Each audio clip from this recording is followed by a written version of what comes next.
I need to be honest about something. When my boss called me on a Saturday morning and said she needed to see me, not at the office, at her house, I thought I was getting fired.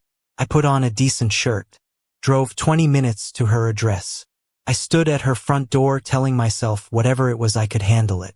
Her name was Victoria Caldwell, CEO of Caldwell Group, 34 years old, the kind of woman who walked into a boardroom and immediately became the most important person in it without trying. I had worked for her for 2 years. I knew her coffee order, her meeting schedule, which calls she actually took and which ones she had me redirect. I knew she worked until 9 p.m. most nights and came in at 7 and never once complained about either. What I did not know, what nobody at the office knew, was anything real about her life outside those walls. She opened the door before I knocked. White shirt, navy skirt, hair up, like she had been ready for an hour. "Come in," she said. "We need to talk." I followed her into the study. Books on every shelf, plants by the window, family photos on the desk. A whole life in one room that I had never been allowed to see before. She stood by the window. I sat down. She looked at me with that expression she used in boardrooms when she had already made a decision and was waiting for everyone else to catch up. Then she said, "I need you to marry me." I heard the words, all 3 of them. I sat there. "Not permanently," she said quickly. 90 days, possibly less. I need a husband on paper for a board meeting on Thursday. My grandfather's clause requires a married CEO to retain full voting control of the company. If I walk in there alone, they take it. I looked at the desk, at the family photos, at the plant by the window, at anything except her. "I will pay you," she said, "significantly, enough to clear your student loans and then some. All I need is your name on a document and your presence at 2 or 3 events. That's it." I finally looked up at her. She was watching me with that boardroom expression, except this time, underneath it, something else. Something I had never seen on Victoria Caldwell's face in 2 years. She was nervous. I said, "Victoria, I know what I'm asking," she said. "Do you?" "Yes." She didn't look away. "And I'm asking anyway." The study was quiet. Sunlight came through the window behind her. I looked at this woman who ran a company, never asked anyone for anything, and had just asked me for the one thing money alone couldn't fix. I said, "How much are we talking about?" Something in her face shifted. Not relief. Not exactly. More like the weight redistributed. And somewhere in that quiet home office on a Saturday morning, with family photos on the desk and sunlight through the window, and a plant that somebody had been watering for years, a 90-day arrangement began. Neither of us had any idea it was going to end completely differently. The document was 4 pages long. Victoria had it ready on the desk when I said yes. Printed, organized, paper-clipped at the corner. Which told me she had been planning this conversation for longer than one Saturday morning. I read every word. She stood by the window while I read. Didn't pace. Didn't check her phone. Just stood there with her hands behind her back looking out at the yard the way she looked at quarterly reports. Like she was waiting for the numbers to confirm what she already knew. The agreement was clean. 90 days. Legal marriage on paper. Required attendance at 2 board events and 1 family dinner. Payment upon completion. Enough to clear my student loans with a significant amount left over. Confidentiality clause on both sides. Either party could dissolve with 30 days' notice if circumstances changed. Circumstances. That word was doing a lot of work in that document. I set it down. "You had this ready," I said. "I prepared it Thursday." "You've been thinking about this since Thursday." "I've been thinking about this since January," she said, "when my grandfather's attorney first contacted me about the clause. Thursday was when I decided you were the right person to ask." I looked at her. "Why me?" She turned from the window. "Because you are discreet," she said. "In 2 years you have never once repeated anything you heard in my office. Because you are steady. I have never seen you panic or overreact or make a situation worse than it already was." She paused. "And because you are the only person in my professional life I actually trust." That answer sat in the room for a moment. "That might be the nicest thing you've ever said to me," I said. Don't get used to it. I almost smiled. She almost did too. So, she said, do we have an agreement? I looked at the document one more time. 4 pages. 90 days. 1 signature. We have an agreement, I said. She picked up a pen from the desk and held it out. I took it. We both signed.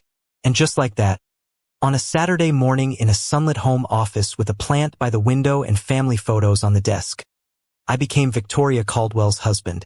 On paper, Monday at the office was interesting. I arrived at my usual time, sat at my usual desk, did my usual work. Victoria arrived at 7:02 like always, walked past my desk like always, said good morning like always. Except now I knew she had a plant in her study she watered every morning. Except now I knew she kept a photo of her grandmother on the corner of her desk at home. Except now I knew she signed her name with a very slight leftward lean that suggested she had learned to write left-handed before switching. Normal Monday. Completely normal. At 10 a.m. her assistant Carol, not me, I was her operations coordinator. There was a difference apparently, called me into Victoria's office. Victoria was at her desk. Close the door, she said. Closed it. We need to coordinate the timeline, she said. The board meeting is Thursday. We file the marriage license today. Courthouse appointment is at noon. I sat down across from her.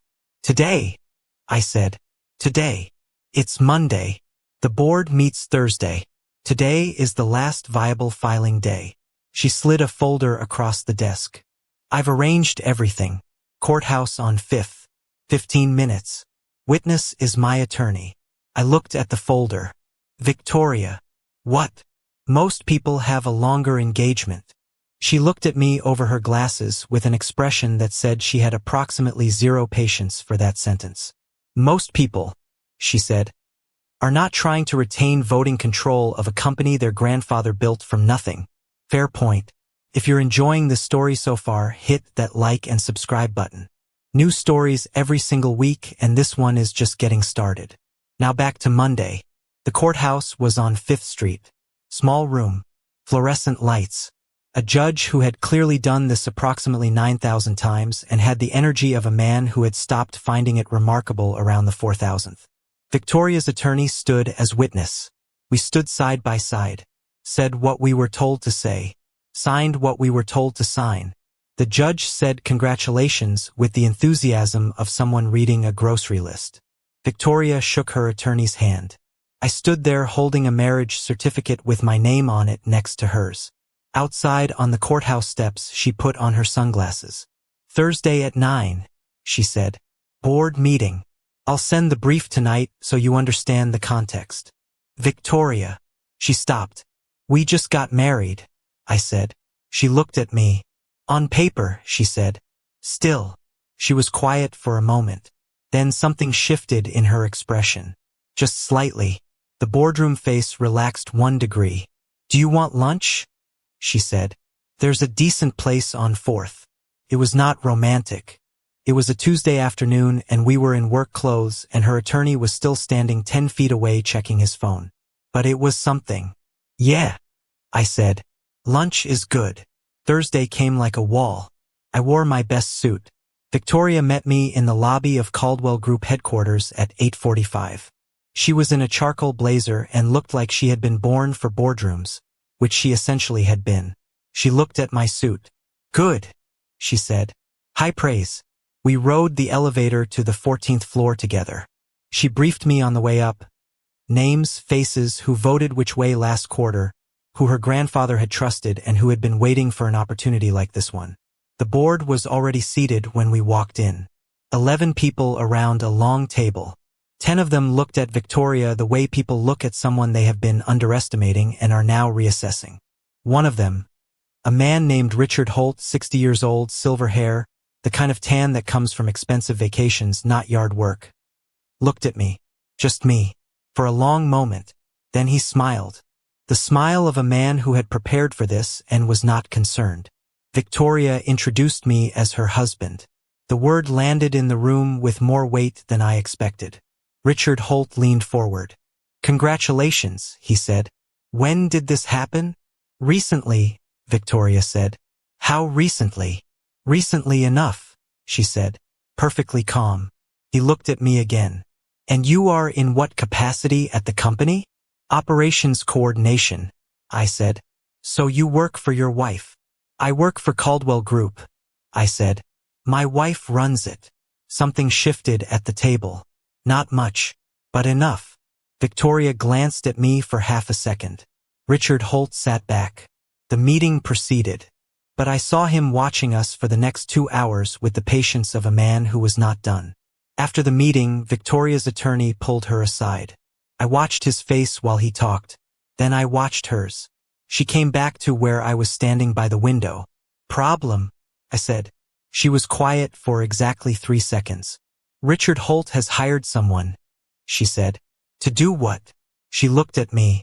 To prove the marriage isn't real. His name was apparently a private investigator named Garrett. Victoria told me in the car on the way back. Calm voice. Controlled. The same voice she used when quarterly numbers came in low. Not panicked, just recalibrating. He'll be watching, she said. Public appearances. Social media. Anything that suggests the marriage is real or isn't. I looked out the window. How long do we have before the next board event? 3 weeks. There's a charity gala. Spouses attend. So 3 weeks to look convincingly married. Yes. I turned toward her. Victoria, we don't know anything about each other. She was quiet. I know your coffee order, I said. Medium dark roast, no sugar, room for cream. I know you take calls standing up. I know you prefer email to meetings and meetings to phone calls.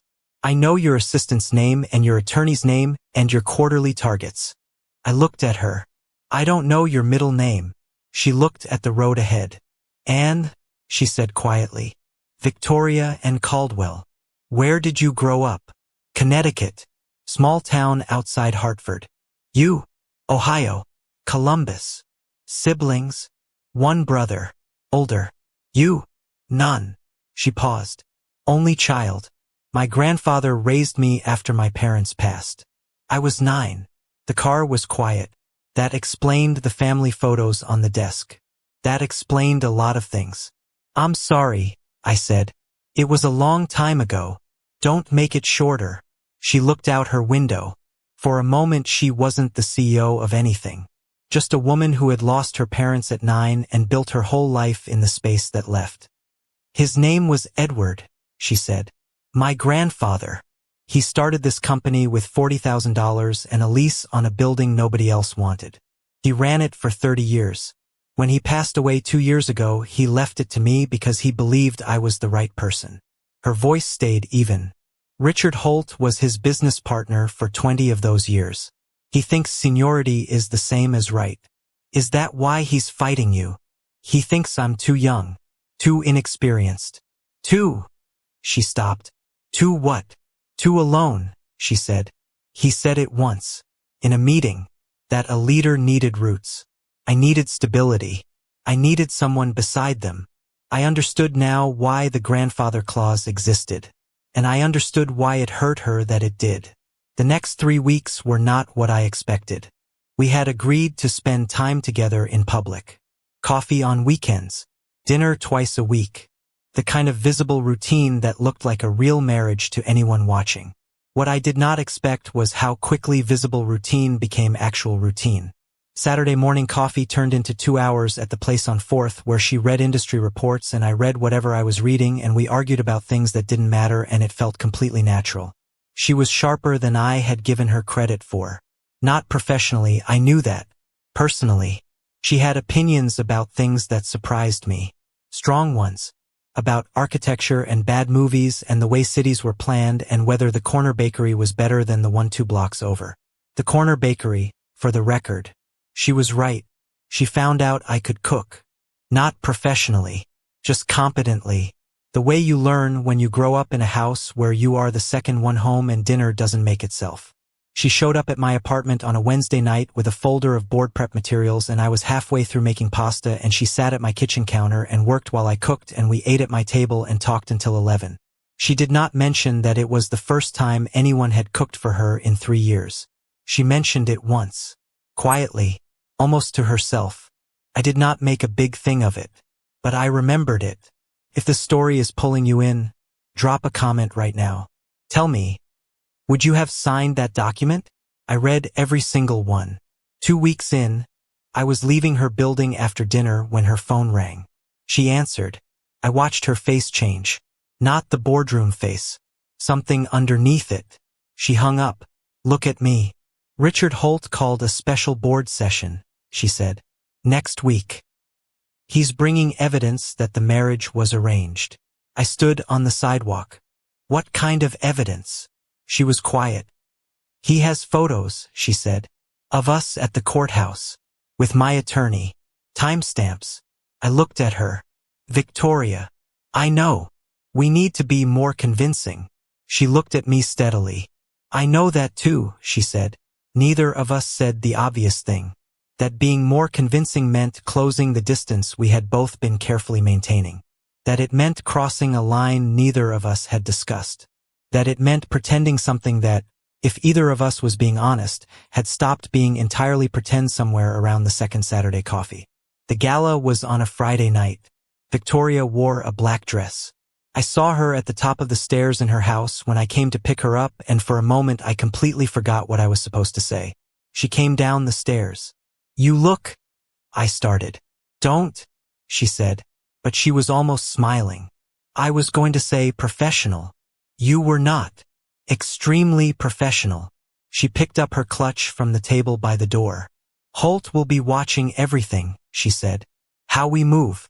How we talk to each other. Whether we look like people who chose each other or people who signed a document. I know. So whatever happens tonight. Victoria. She stopped. I know what tonight needs to look like, I said. And I know how to do that. She looked at me. Do you? She said. We've been having breakfast together for 3 weeks, I said. I know which stories make you laugh. I know you tap your finger twice when you're thinking. I know you prefer the left side of any room because you like having the door in your eye line. I held her gaze. I know enough. She was quiet for a moment. Then she said quietly, differently than her usual voice, okay. And we went to the gala. It worked. Not because we performed anything. Because by the time we walked into that room something between us had shifted past performing. We moved well together. She introduced me to people and I remembered names and asked the right questions. I put my hand on the small of her back when we moved through the crowd and it did not feel like something I had practiced. Richard Holt watched us all evening. At one point he approached. Victoria, he said. You look wonderful. He looked at me. Both of you. Richard, she said warmly, like he was an old friend, like she had not spent 3 weeks preparing for this moment. He asked us how we met. Victoria glanced at me. Work, I said. She was difficult to impress. Holt raised an eyebrow. Most people find her intimidating, I said. I found her interesting. There's a difference. Victoria looked at me. Not the look she had planned. The real one. Holt saw it. I think that was the moment. Not the legal filing. Not the courthouse. Not the gala entrance or the practiced introductions. That look. The one she had not planned for and could not have faked. Holt excused himself 20 minutes later. In the car on the way back Victoria was quiet for a long time. Then she said, You meant that. Not a question. Which part? I said. Interesting, she said. Not intimidating. I looked at the road ahead. Yeah, I said. I meant it. She looked out her window. Neither of us said anything else for the rest of the drive. But she did not move away from the space between us. And I did not either. Sunday morning she called me. Early. 7 a.m. I need you to come over, she said. I heard something in her voice I had never heard before. Not panic. Worse. Defeat. What happened? I said. Richard filed a formal challenge, she said. With the estate attorney. He has a sworn statement from someone at the courthouse. A clerk who remembered us. I sat up. He says the marriage was transactional. That it was arranged specifically to satisfy the clause. Her voice was steady but thin. The estate attorney has to investigate. If they find sufficient evidence, the clause is invalidated and Holt gets voting control. I was already getting up. I'll be there in 20 minutes, I said. She was quiet. You don't have to. Victoria. What? 20 minutes. She didn't argue. And I drove through empty Sunday morning streets thinking about a woman who had built everything herself and was about to lose it to a man who had been waiting for her to slip. I was not going to let that happen. She was at the kitchen table when I got there. No blazer. No boardroom expression. Just Victoria. In a sweater. With cold coffee in front of her and documents spread across the table, and the look of someone who had been sitting there since 5 a.m. I sat down across from her. She pushed the documents toward me. I read them. Then I sat back. He has one clerk statement, I said, about seeing us with your attorney. That's enough to open an investigation. An investigation is not a verdict. An investigation takes time. The board votes in 6 weeks. If it's not resolved, it'll be resolved, I said. She looked at me. How? She said. I looked at the documents, then at her. Because everything he's saying is technically true, I said. We did arrange this. We did sign a document. We did file for specific reasons. I looked at her steadily. But technically true and actually true are not the same thing. She frowned slightly. What are we actually? She said. The kitchen was quiet. Sunday morning light coming through the window. The plant on the counter that she watered every morning. The grandmother's photo was visible from where I was sitting. I looked at Victoria and Caldwell sitting across from me in a sweater with cold coffee and 3 weeks of Saturday mornings and Wednesday night pasta and a look at a gala that neither of us had planned sitting between us. I don't know exactly, I said honestly. But I know it's not nothing. She held my gaze. That's not a legal defense, she said. No, I said. But it's the truth. And the truth tends to show. She looked down at the documents. Then she said quietly, almost too quietly, I don't want to lose the company. I know. My grandfather built it from nothing. I know that too. And I don't. She stopped. I waited. I don't want to lose this either, she said, not looking up. Whatever this is. The room went very still. I reached across the table, put my hand over hers. She looked at it, then up at me. We're going to be okay, I said. She didn't answer right away, but she turned her hand over under mine. And that was enough. The estate attorney's name was Margaret Osei. She was 60 years old, had been practicing estate law for 35 years, and had the specific energy of someone who had seen every version of every scheme and was not going to be impressed by any of them. She met with us on a Wednesday morning. Richard Holt was there with his own attorney. Victoria and I sat on one side of the table, Holt on the other. He had the same smile from the boardroom, confident, patient, the smile of a man who had been playing a long game and believed he was about to win it. Margaret Osei looked at both sides. I'll be direct, she said. A challenge has been filed suggesting this marriage was arranged specifically to satisfy the terms of the Caldwell estate clause. If that is demonstrated, the clause is invalidated. She looked at Victoria. Mrs. Caldwell, would you like to respond? Victoria opened the folder in front of her. She laid out documents. Not the ones from the board meeting. Different ones. Text conversations printed out. Receipts from the coffee place on 4th. A photo someone had taken at the gala. Candid, unposed. The two of us in conversation, her hand on my arm. Both of us laughing at something. A statement from my building's front desk noting her car in the visitor lot on Wednesday evenings. A statement from the corner bakery owner who apparently remembered his regulars. Small things. Normal things. The kind of things that accumulate when two people are actually in each other's lives. Holt's smile thinned. His attorney leaned over and said something quietly. Margaret Osei looked through every document carefully. Then she looked at me. Mr. Caldwell, she said, then stopped. Forgive me. You've taken her name? He has, Victoria said. I had not known she was going to say that. I looked at her. She looked at me. That same look from the gala. The one she could not have planned. Margaret Osei set the documents down. Mr. Holt, she said, A clerk's statement noting the presence of an attorney at a courthouse does not constitute evidence of arrangement. Many couples have attorneys present at civil ceremonies. She folded her hands. The documentation provided by Mrs. Caldwell demonstrates a relationship of substance and duration. I find no grounds to invalidate the clause. Holt said something. His attorney said something else. Margaret O'Say looked at them both with the patience of someone who had 35 years of not being moved. The matter is closed, she said. Holt left without speaking to us. His attorney followed. The room emptied until it was just us and Margaret O'Say gathering her papers.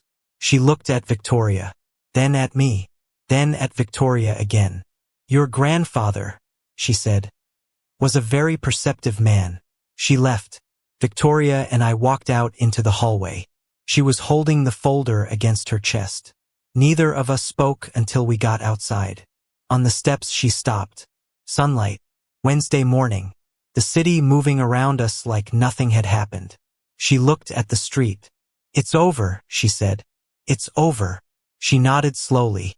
The 90 days, she said. They're not up yet. But the reason for them is. I looked at her. Meaning the clause is satisfied. The challenge is closed. The agreement has fulfilled its purpose. She turned toward me. You're free. I looked at her standing there on the steps in her charcoal blazer with the folder against her chest and the sun on her face. I thought about Saturday mornings at the place on 4th. Wednesday night pasta. The plant she watered every morning. The grandmother's photo. The look at the gala. Her hand turning over under mine on the Sunday kitchen table. What if I don't want to be? I said. She looked at me carefully. The document. I don't care about the document, Victoria. The agreement was 90 days. I know what the agreement was. She was quiet. I work for you, she said. I work for Caldwell Group. I said. You run it. There's a difference. You told me that yourself. Something moved across her face. This is complicated, she said. Most things worth having are. She looked at me for a long moment. The city kept moving. A taxi passed. Someone walked by with a coffee. Normal Wednesday morning. I don't know how to do this, she said quietly. The real version. Neither do I said. But I know how to figure things out. I held her gaze. So do you. She looked at the steps, then back at me. The corner bakery, she said. Saturday morning. I'll be there. 8 o'clock. 8 o'clock. She nodded once. Turned. I walked toward her car. At the door she stopped. I looked back. James, she said. My first name. She almost never used it. Yeah. Thank you. She said it simply, like she meant 40 different things by it. Don't thank me yet, I said. Saturday is going to be a long conversation. She almost smiled. Got in her car. Drove away. I stood on the steps alone for a moment. Then I pulled out my phone and texted my brother. You know how you always said I needed to take a risk on something that actually mattered? He replied in 30 seconds. Finally, I put my phone away, looked at the Wednesday morning around me. 90 days. That was all it was supposed to be. Turns out 90 days is exactly enough time to figure out that some things signed on paper are more real than anything you planned. A document. 90 days. A number that was supposed to clear his loans and protect her company and then disappear cleanly into the past. Neither of them planned for Saturday mornings. Neither of them planned for Wednesday night pasta. Neither of them planned for a look at a gala that told the truth before either of them was ready to say it out loud. So here's what I want to know. Drop it in the comments. Would you have signed that document?